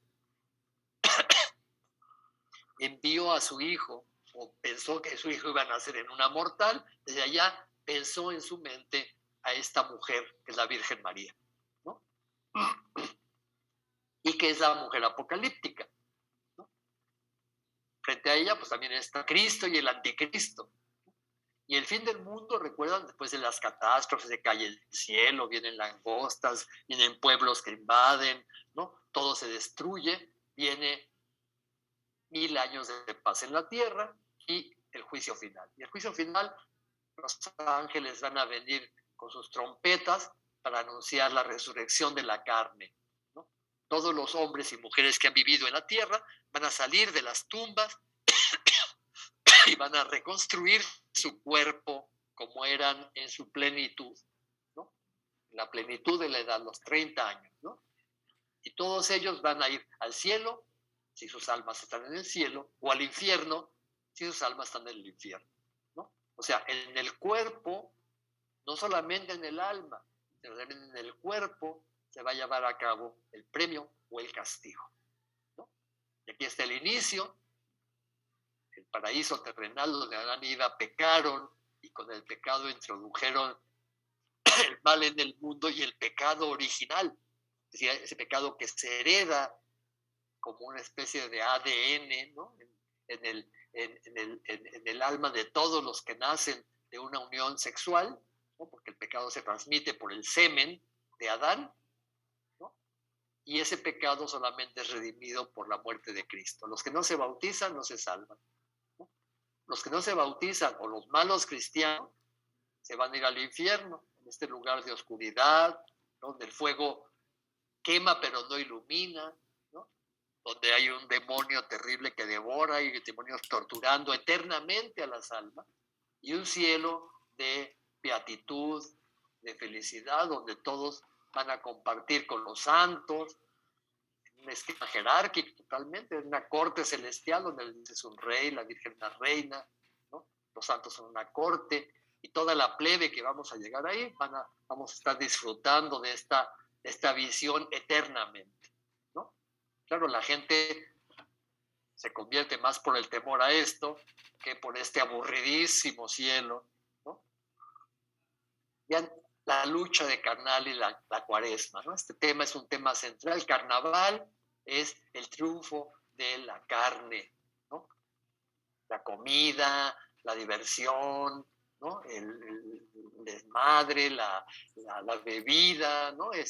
Pero el carnaval está loco, ¿no? El cucurucho está loco, ¿no? La cuaresma ofrece pescado, ¿no? Es un actor, ¿no? Vestido de monja, ofrece flagelaciones, ofrece música de matraca, ¿no? Para que no se oigan las campanas bonitas, ¿no? Sin la matraca, ¿no? Esto era una escenificación que se hacía en la plaza pública, ¿no? Don Carnal y Doña Cuaresma, ¿no? Carnaval era un día, la cuaresma eran 40, ¿no? 40 días de ayuno, de abstinencia. Esta cultura carnavalesca es parte de esta cultura popular que también está influyendo esta caballería y los ideales seculares, ¿no? Las hazañas guerreras, la fama, que aparece en la literatura caballeresca, la idea de cruzada y de protección de los débiles, ¿no? En realidad, pues es ideales que la Iglesia ha tratado de inculcar en los caballeros para que la caballería se cristianice, ¿no? La defensa de los débiles, la protección, el armar caballero implicaba un juramento de luchar por las causas justas, ¿no? Y por supuesto la cruzada era una causa justa, ¿no? El recuperar Tierra Santa. Pero en realidad la nobleza, esta nobleza que lee esa novela, es una nobleza desclasada, han perdido sus bienes, se alquilan como mercenarios, viven asaltando a los campesinos, roban, matan, violan, ¿no? Sus implicaciones en temas como la violencia y la avaricia son imposibles de evitar, ¿no? En gente que vive de eso, ¿no? Son guerreros que en época de paz se vuelven violentos, igual que no era en la guerra, y van a ser avaros, van a engañar, van a tratar de solucionar sus problemas inmediatos. Es una sociedad muy violenta y esa sociedad no puede de ninguna manera disfrazarse con este oropel, digamos, de las virtudes caballerescas, ¿no? Estos hombres que vienen a América vienen empapados de esta idea caballeresca, pero en su vida real son violentos y avariciosos, ¿no? El amor cortés parte también de esta idea guerrera, ¿no? El amor a la dama, ¿no? Las artes amatorias, ¿no? Esto, recuerdan el tema del amor cortés, es un tema constante a todo lo largo de la literatura amorosa, caballeresca, ¿no? La dama inalcanzable, el amor, hay que hacer hazañas para que la dama me quiera, pero esa dama es la señora del castillo. Frente a este amor cortés que idealiza a la dama, pues obviamente la Iglesia impone un ideal cristiano de castidad, ¿no? El erotismo desbordado que aparece en la novela de caballería, pues es siempre mitigado por la castidad, ¿no? Algunas novelas, los caballeros se la pasan defendiendo a las damas y al final se casan con ellas, ¿no? El matrimonio es el único espacio donde debe realizarse el erotismo, ¿no? El erotismo fuera del matrimonio es un erotismo pecaminoso. El ideal cristiano de la castidad tampoco triunfa, porque obviamente los hombres, estos hombres que están jóvenes, ¿no? Cargados de hormonas, pues van a buscar satisfacción de sus necesidades sexuales, incluso abusando, ¿no? Violando a las mujeres, ¿no? Y esto es parte también de esta otra realidad, ¿no? El amor cortés, las hazañas guerreras idealizan el ideal caballeresco, pero en la vida real esto no se lleva a cabo, ¿no? Y junto con esos ideales, digamos, caballerescos, están los ideales humanistas, ¿no? El hermetismo neoplatónico, una religión filosófica paralela a la cristiana que propone el conocimiento como liberación, ¿no? Vamos a ver que en esta visión, digamos, del mundo eh, social, la alta nobleza, es decir, los los poderosos señores terratenientes. Por ejemplo, aquí tienen el Palacio de los Condes de Monterrey, Salamanca, la familia Zúñiga, ¿no? Hay incluso un virrey en América que se llama el virrey conde de Monterrey, que procede de esta familia, es el palacio de la familia Monterrey, de la familia Zúñiga en Salamanca, pues nos muestra una super aristocracia, ¿no? Cuyos valores están vinculados no tanto a la caballería, sino a los valores humanistas, ¿no? Entonces, estos hombres se educan en la cultura italiana, muchos de ellos hablan italiano, por supuesto, sus palacios están llenos de obra de arte de Italia, tienen pintores que están trabajando para ellos, leen, por supuesto, en latín, ¿no? En italiano, tienen en sus bibliotecas a la Divina Comedia, tienen las obras de Virgilio, de Horacio, de Ovidio, toda la literatura clásica, ¿no? Tienen acceso a una cultura refinada, han estudiado, han mandado a sus hijos a las universidades, ¿no? Son los consejeros de los reyes, son los consejeros, ocupan cargos importantes en la administración de la corte, ¿no? Es decir, esta alta aristocracia es la principal beneficiada junto con el alto clero, ¿no? Los grandes arzobispos, los grandes abades, los que están muy cerca de la corona y los que van a beneficiarse de todos estos beneficios, digamos, de la cultura, ¿no? Son la gente más culta, son los humanistas, ¿no? Los que están más vinculados con esta alta cultura escrita, la cultura del libro. Esta cultura también ha asimilado el paganismo al cristianismo. Vean, por ejemplo, este cuadro que a mí me gusta mucho. Es un cuadro que representa la Anunciación. Vi que tenía muchas corbatas, pero creo que ella se la llevó. Por favor, sí, pues el micrófono. Este cuadro representa al arcángel San Gabriel, pero ya no está vestido, está semidesnudo, ¿no? Viene volando con unas alitas pequeñitas, ¿no? Parecería más bien Mercurio que el arcángel San Gabriel, ¿no? Es decir, esta idea del mundo clásico, de la mitología clásica, introducida desde un cuadro religioso. Vean, la Virgen, la Madonna, ¿no? Está en una actitud, no está recatada como en la Edad Media, no rezando, ¿no? Está como en una actitud de júbilo, ¿no? Y el angelito arriba, ¿no? Arriba de ella está mostrando este júbilo de que va a quedar embarazada, ¿no? Del Espíritu Santo, ¿no? Y esta imagen nos muestra que viene el Espíritu Santo volando, ¿no?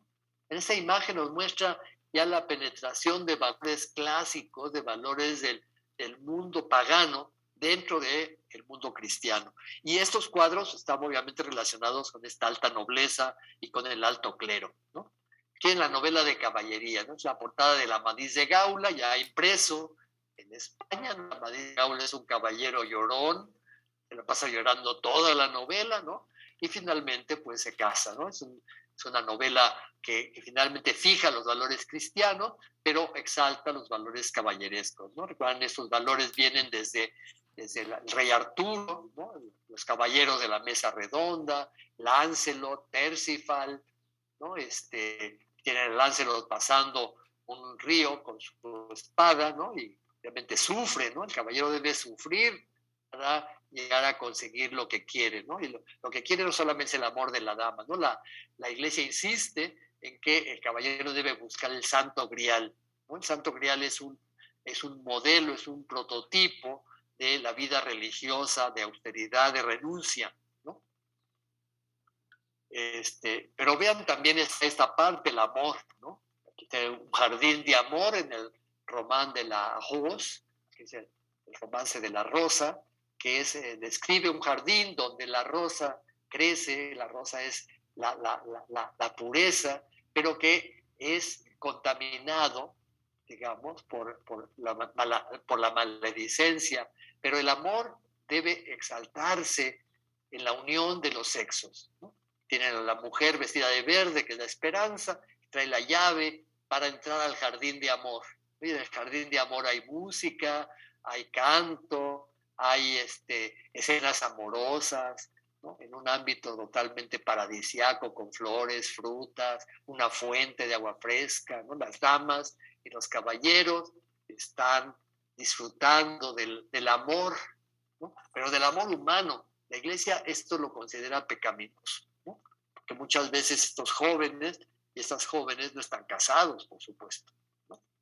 Viene el triunfo, ¿no? Otro valor totalmente secular, el triunfo de la fama. O sea, la fama tiene alas, ¿no? Como la Nike, ¿no? La victoria, ¿no? Y aquí están los caballeros que están venerando a la fama, esperando que la fama los vea, ¿no? Y los ilumine para que sus hazañas trasciendan la memoria de los hombres, ¿no? Y aquí está Venus, ¿no? Cuando a Venus, el sexo de Venus, todos los hombres están viendo el sexo, ¿no? Están buscando el sexo. Y aquí, los angelitos, que no son angelitos celestiales, son cupidos, ¿no? Son los cupidos paganos, ¿no? Cuyas flechas van a conseguir que esos jóvenes logren el amor de las mujeres representadas aquí por la diosa Venus. Es un amor muy sexual, no tiene que ver con un amor abstracto, ¿verdad? Vean aquí, algunos de los intelectuales de este mundo europeo están vinculados con el hermetismo, ¿no? Con esa ciencia esotérica que exalta la astrología, que exalta la alquimia, como ciencias por medio de las cuales se puede llegar al conocimiento y con el conocimiento a la liberación, ¿no? ¿Qué significa la liberación? Significa el buscar una mejor vida, buscar la felicidad en la tierra a través del conocimiento, a través del descubrimiento de los secretos del cosmos, ¿no? La astrología, finalmente, recuerdan, es la búsqueda de los secretos del universo, y tienen los astrólogos con los signos del zodiaco, ¿no? Recuerdan, la astrología es una ciencia que se estudia en la universidad. Los médicos estudian astrología para dar mejores tratamientos a sus enfermos, y por supuesto la astrología también permite al hombre conocer el futuro, ¿no? La Iglesia prohíbe la astrología adivinatoria, ¿no? Lo que se llama la astrología judiciaria, porque solamente el futuro lo conocen Dios, el demonio, ¿no? Entonces, si lo haces por obra de Dios, eres un profeta y no necesitas la astrología. Pero si lo haces por obra de este tipo de técnicas, entonces estás usando un arte demoníaco, ¿no?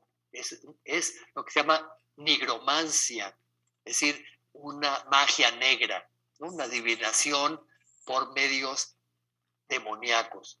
Esto no significa que los astrólogos, y muchos de ellos estaban al servicio de los reyes, de los papas, de los obispos, no hicieran astrología judiciaria, ¿no? Aquí hay una ambigüedad, es una época de profundos cambios, ¿no? La Iglesia prohíbe este tipo de astrología, pero muchos miembros de las aristocracias tienen astrólogos haciendo cartas astrales para adivinar el futuro. ¿Quién no quiere adivinar el futuro, verdad? Esto va a ser entonces parte de esta ambigüedad, ¿no? La Iglesia también no acepta mucho la astrología y el hermetismo porque está vinculado con el mundo pagano, ¿no?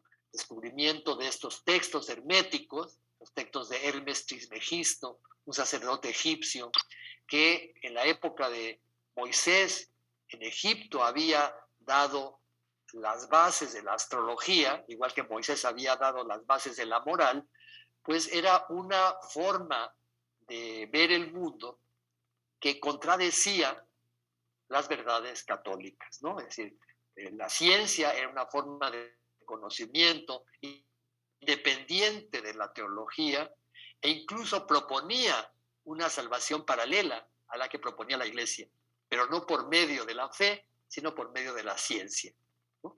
Y esto para la Iglesia era muy peligroso, ¿no? Autores como el famoso Albrecht Dürer, este famoso pintor que era también geómetra, matemático, un genio de su tiempo, Dürer, que simpatizaba incluso con el protestantismo, aunque abiertamente no era protestante, pintó este cuadro que se llama La Melancolía, ¿no? El ángel de la melancolía, que es el ángel del conocimiento, ¿no? Que hay un cuadro que tiene una fórmula aritmética que por cualquier parte, por donde lo leas, siempre da el mismo número. La campana, que significa el despertar a este nuevo conocimiento, ¿no? El ángel que está meditando, esta forma geométrica, ¿no? Que tiene que ver con un problema geométrico, el perro que duerme, ¿no? La esfera, todos son símbolos que están asociadas con este conocimiento, la escalera que sube, ¿no? Que es conocimiento que nos lleva a un estrato superior y que nos ayuda a través del conocimiento a la liberación, ¿no? En ese momento está dando la ruptura protestante, ¿no? Se cuestiona la autoridad pontificia, se cuestiona el purgatorio, ¿no? Se cuestiona el valor de las obras sobre la fe. Las obras no valen nada, dice Lutero, si no tienes fe, ¿no? La fe es la única que justifica, ¿no? El culto a los santos, a las imágenes, a las reliquias, la Biblia para todos en lenguas vernáculas. ¿Recuerdan? Lutero traduce la Biblia al alemán, en Inglaterra está traduciendo la Biblia al inglés. Los que traducen la Biblia al castellano son condenados, tienen que ir a Suiza a vivir, a Ginebra, porque en España Casiodoro de Reina y Cipriano de Valeria son considerados protestantes por haber traducido la Biblia al castellano, ¿no?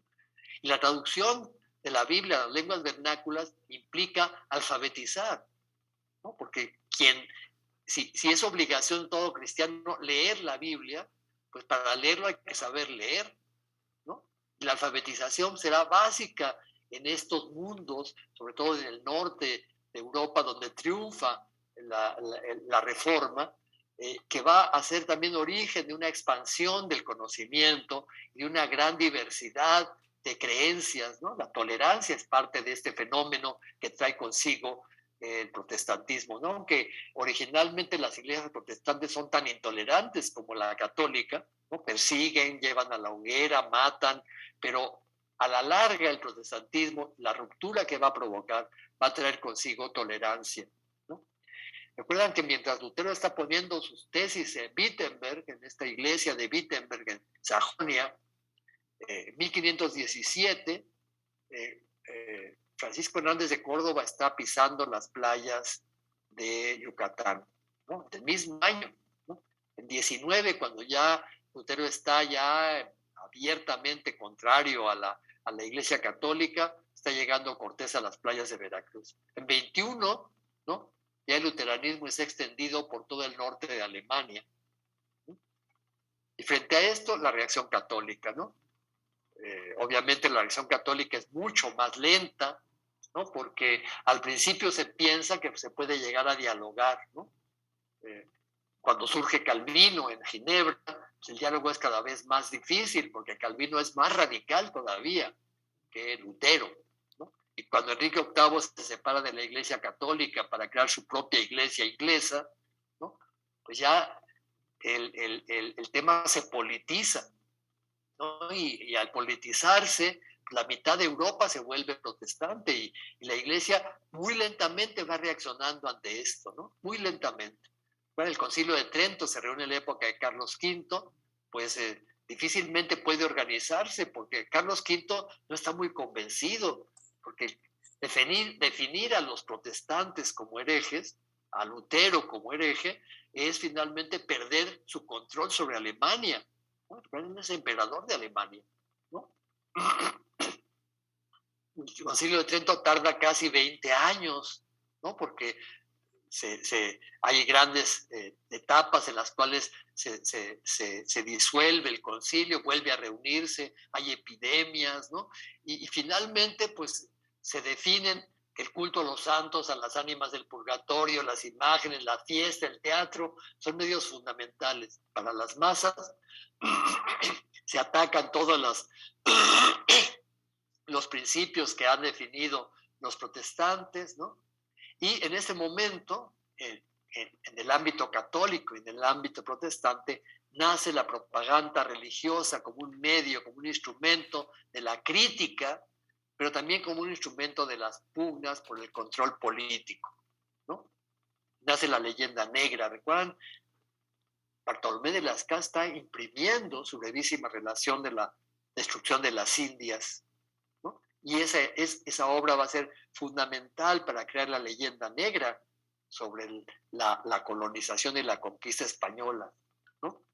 Y vean, por ejemplo, el protestantismo está haciendo un uso extraordinario de la imagen impresa, de los grabados, para criticar a la Iglesia Católica. Ver una Biblia luterana, parece Cristo pobre en un burro, ¿no? Y vean el Papa en un caballote, ¿no? Y lleno de lujos, ¿no? Vean aquí en otra Biblia, ¿no? Aparecen los 4 evangelistas apedreando al Papa, ¿no? Literalmente apedreándolo, ¿no? Es una gran violencia, ¿no? Esta imagen, ¿no?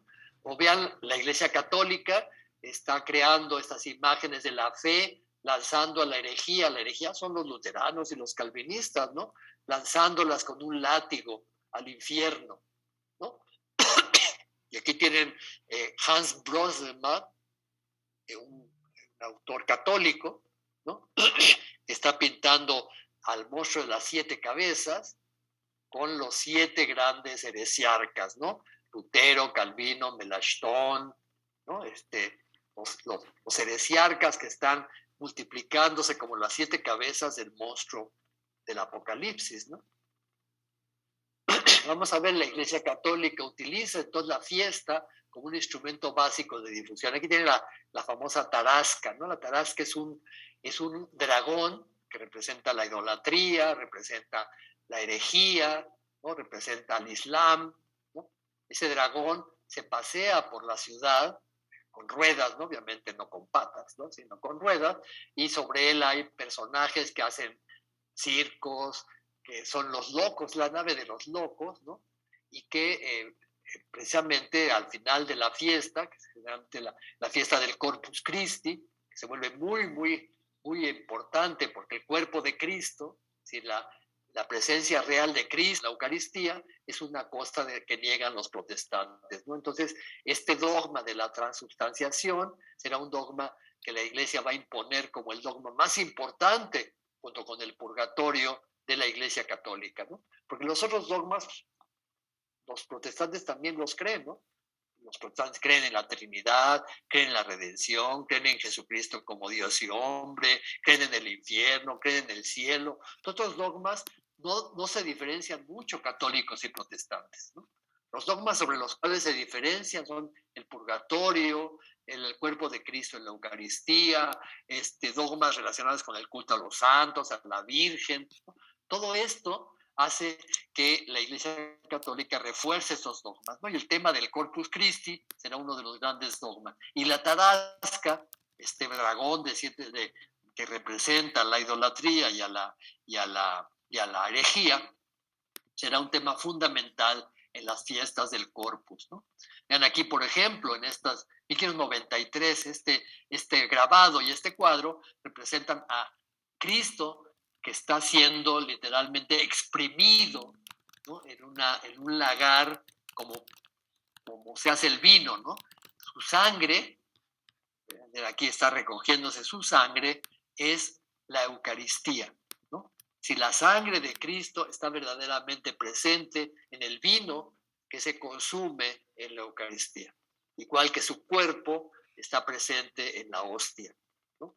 Entonces el tema eucarístico, el cuerpo y la sangre de Cristo están presentes realmente en el vino y en el pan, es un tema que se va a difundir mucho en el ámbito católico. Fíjense, esto se pinta en Amberes, un territorio católico flamenco que pertenecía al imperio de Felipe II, ¿no? Y esto está en la iglesia de San Agustín en Cremona, en Italia, ¿no? Estamos ante un ámbito flamenco e italiano donde el tema se está difundiendo al mismo tiempo. Y en España también se difunde este tema, ¿no? Ven el purgatorio, ¿no? Tienen a los ángeles bajando al purgatorio para llevarse a las almas, y hay un papa incluso, ¿no? Y el purgatorio es un espacio donde todo el mundo va a ir, salvo los santos, antes de pasar al cielo, ¿no? Y a las 3 iglesias, la iglesia del cielo, la iglesia de la tierra y la iglesia del purgatorio, están intercambiándose favores y gracias, ¿no? Por eso es importante las misas por las almas del purgatorio o comprar la bula de Santa Cruzada, ¿no? Recuerdan que el Papa concede a Felipe II la bula para que se venda cada 2 años y quien la adquiera tiene posibilidades de pasar rápido por el purgatorio. Hay bulas especiales para comer carne, para comer lácteos, hay una bula de composición, hay bulas de difuntos, ¿no? Hay una gran diversidad de bulas y todas estas entradas por la compra de bulas van a las arcas de Felipe II. ¿Para qué? Para luchar contra el turco, la cruzada contra los turcos, pero cuando los turcos son vencidos en Lepanto, en la batalla famosa de Lepanto, donde la Virgen del Rosario fue la que encabezó la batalla, por supuesto que ya no hay nada por qué cobrar la bula, pero la bula sigue cobrándose y sigue llenando las arcas del rey, porque ahora están los protestantes, los anglicanos en Inglaterra, los calvinistas en Holanda, ¿no? La bula sigue funcionando hasta el siglo XVIII como una parte fundamental de ingreso para la corona española, ¿no? Además, todas las otras indulgencias, todas, pasar por una puerta de una iglesia, rezar tantos padres nuestros ante una imagen, todas las indulgencias que uno pudiera ganar, independientemente de la bula, no se hacen válidas si no tienes la bula, ¿no? Estás encerrado, digamos, literalmente tienes que comprar la bula si quieres pasar rápido por el purgatorio. Si no compras la bula, todas las demás indulgencias no son válidas y pasarás miles de años en el purgatorio. Vean la visión que se tiene del cielo antes del siglo XVI, ¿no? El cielo es un lugar más o menos tranquilo, espacioso, ¿no?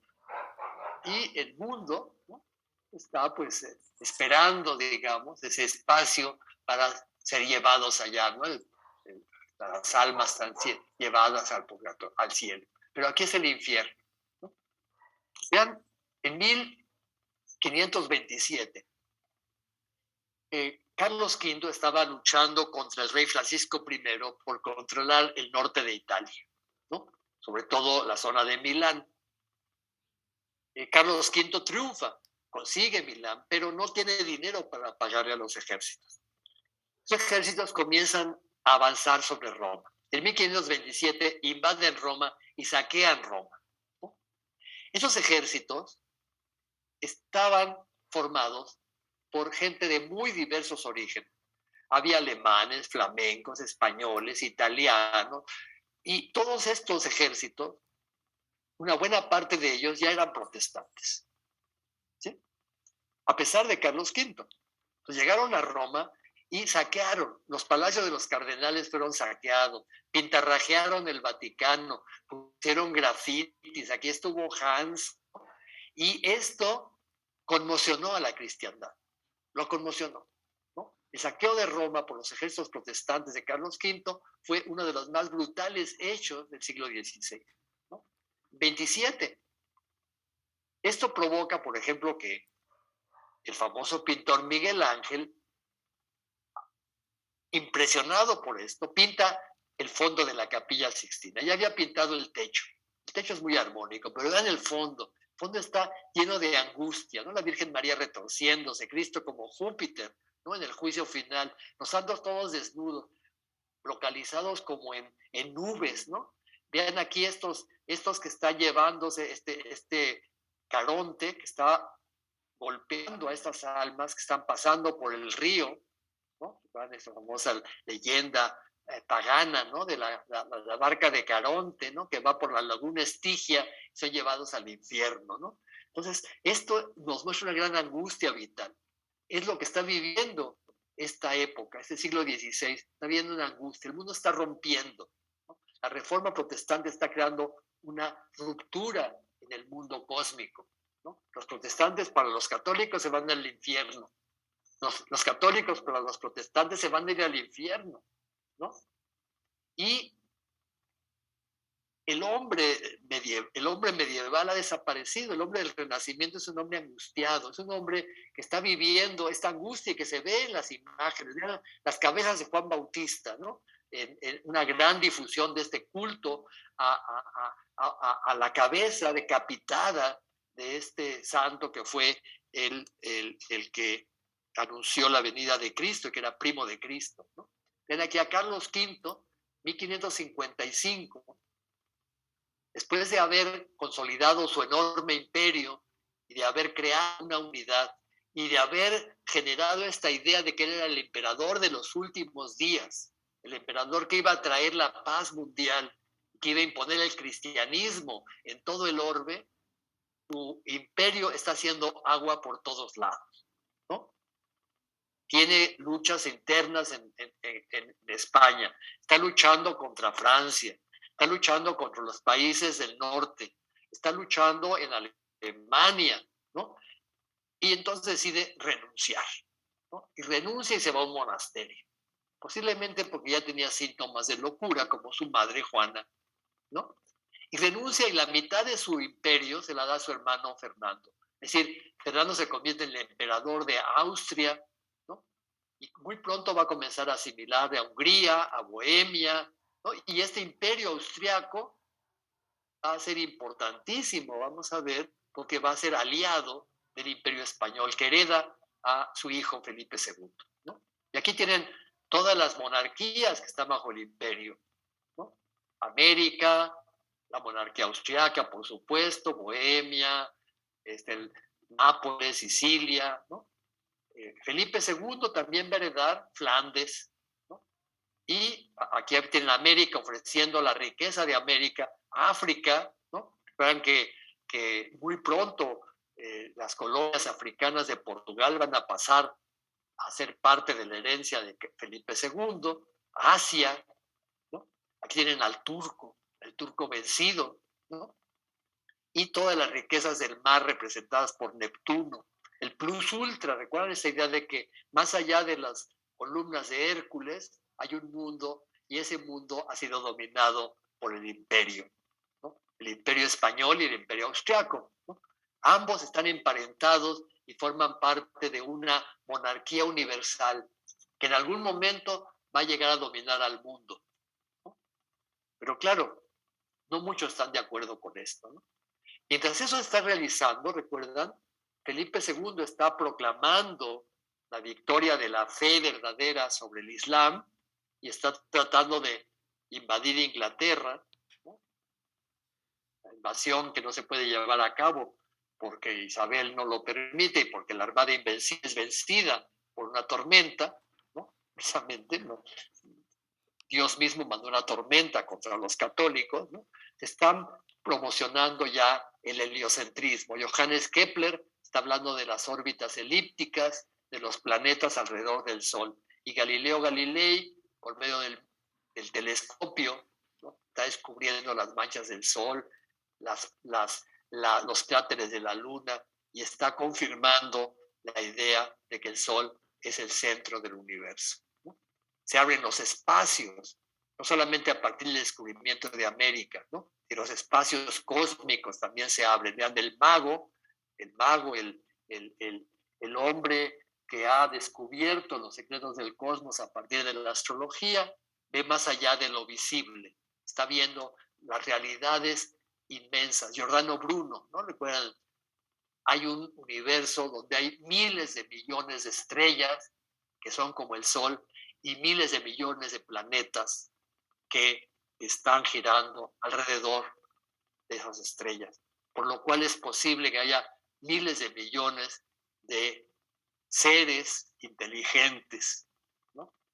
Y esos seres no recibieron el mensaje cristiano, Cristo no murió por ellos, no hay pecado original, ¿no? Entonces está negándose todos los principios de la iglesia, ¿no?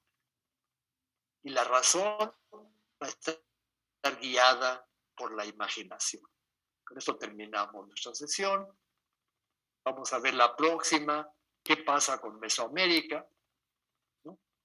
Y vamos a tener nuestra tercera antecedente, que serían los territorios a los que llegan los españoles. ¿Una pregunta, dudas, comentarios? Quiero preguntar dos cosas, ¿sí?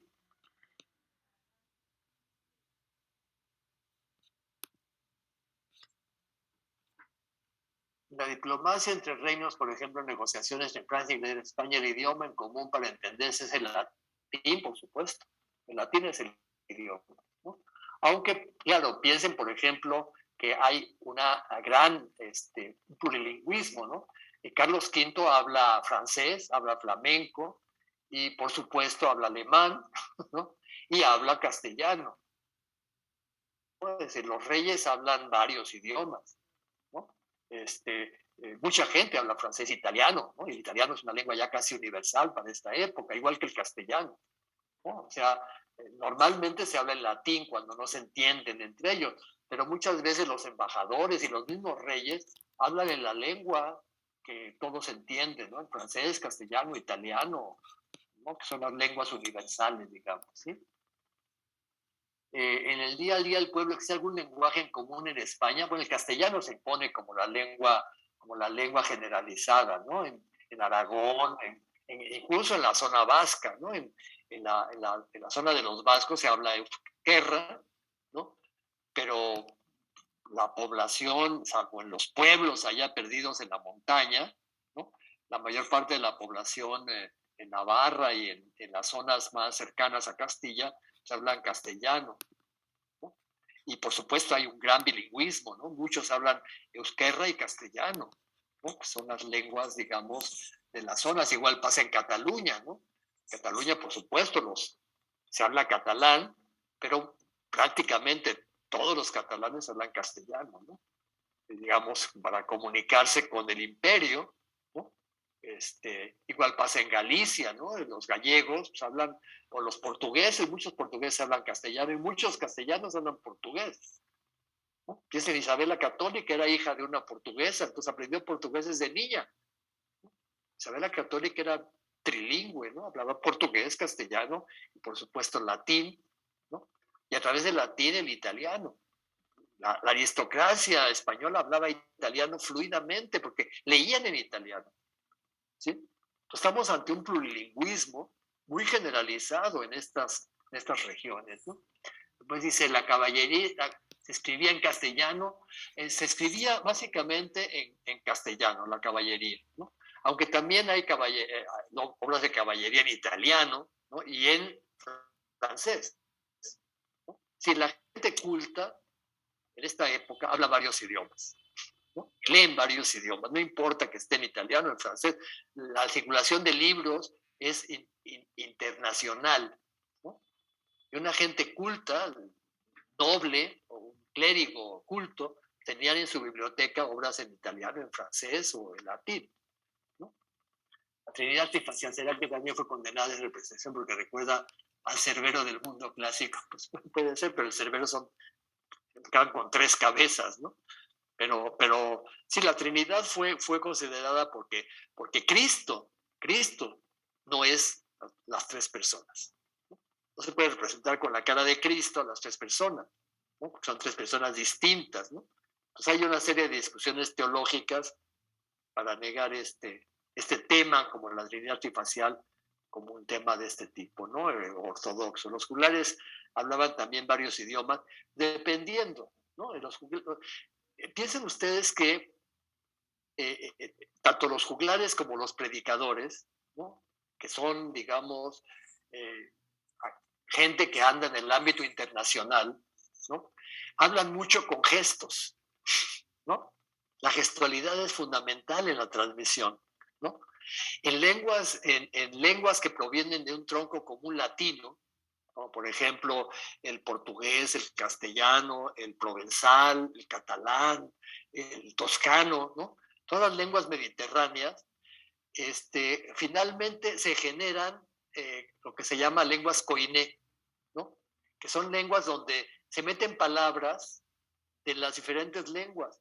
Un predicador como Vicente Ferrer podía predicar perfectamente en el sur de Italia o en el sur de Francia, en un castellano mezclado con italiano, con francés, con catalán, con provenzal. Cuando veía que la gente no le entendía, pues se lanzaba la palabra en el idioma local donde estaba hablando, ¿no? Y la gente lo entendía. Lo entendía porque hay muchas palabras comunes, como nosotros de repente oímos el italiano y podemos entenderlo, o el catalán, ¿no? Porque son lenguas que están muy vinculadas, son lenguas finalmente originadas en el latín, ¿sí? Entonces, muchas de las predicaciones o lo que hacían los juglares no solamente recuerdan, cantan o recitan, también hacen juegos de malabares, traen ositos bailarines, hacen obras de teatro, y mucho es mímica, ¿no? Entonces, la comunicación no solamente tiene que ver con la lengua. Muy interesantes sus preguntas, ¿eh? Les agradezco mucho las preguntas porque nos permite también ampliar, ¿no?, el panorama. Y todo esto pasa en América, ¿no? ¿Cómo creen que se comunican los españoles con los indígenas? A través de señas, ¿no? Tengo hambre, ¿no? Aunque no se entendieran otras cosas, ¿no? Y muy pronto la comunicación se hizo mucho más fluida cuando las mujeres indígenas aprendieron castellano, más que los hombres aprendieron náhuatl, ¿no? Por las necesidades de la vida cotidiana, ¿no? La mejor forma de perder una lengua es en la cama. Bueno, nos vemos entonces. Profe, tengo una pregunta. Sí, dime, Rosario. Prefiero hacerla Sí, dime. Por lo que tengo entendido, esta ruptura protestante se da también simultáneamente cuando se está llegando a América, ¿no? Así es. Entonces, ¿de qué manera puede influir como en la visión de los conquistadores? O sea, ¿los ven ellos la conquista como una analogía de pelea contra ese protestantismo o que se llegue aquí como imponer una religión más moral que No. una ritual? Yo creo que la idea es que hay una lucha cósmica entre el bien y el mal, ¿no? Del lado del mal están los herejes que se acaban de separar, ¿sí? Los judíos que matan niños, los musulmanes a los que acabamos de expulsar de Granada, ¿sí? Y esos idólatras que hacen sacrificios humanos y que veneran al demonio. Todos están en el mismo paquete, ¿no? Todos forman parte de las huestes demoníacas, ¿sí? Entonces, los conquistadores vienen con esta idea: nosotros vamos a conquistar ese territorio, pero vamos a obtener oro, pero también vamos a convertir esas almas que están engañadas del demonio, ¿no? Vamos a sacarlas de la idolatría. Por eso Cortés se dedica a derribar ídolos y a poner cruces en todos lados, ¿sí? Porque su idea es imponer una fe universal verdadera y eliminar estas prácticas que son demoníacas, ¿no?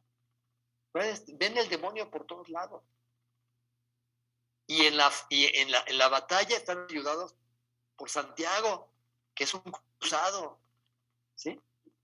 Que viene a caballo para ayudarlos a vencer a las huestes demoníacas, ¿no? Es decir, esta ideología a nosotros nos pareciera contradictorio. ¿Cómo un hombre que mata puede ser al mismo tiempo cristiano?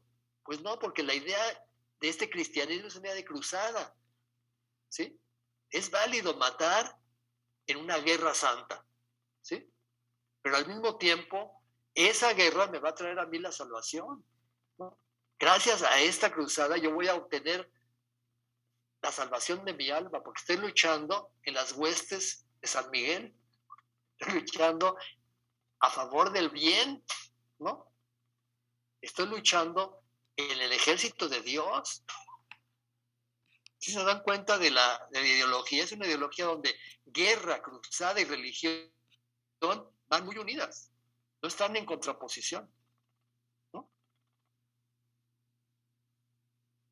Claro, eso crea una gran ambigüedad en las prácticas morales, ¿no? Es una religión moral muy ambigua.